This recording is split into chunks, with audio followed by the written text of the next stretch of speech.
Process चलता रहेगा sir. इसको अपॉइंटमेंट होगा सर।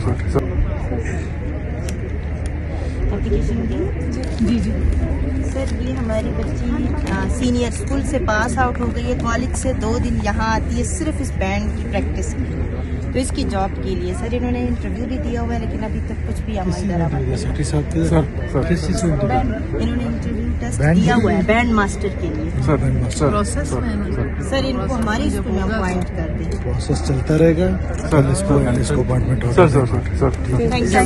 Thank you.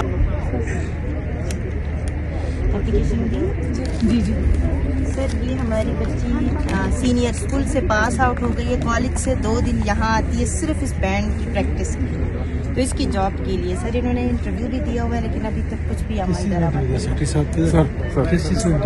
इन्होंने इंटरव्यू टेस्ट दिया हुआ है बैंड मास्टर के लिए। प्रोसेस सर इनको हमारी स्कूल में अपॉइंट कर दें। प्रोसेस चलता रहेगा सर। इसको अपॉइंटमेंट होगा सर।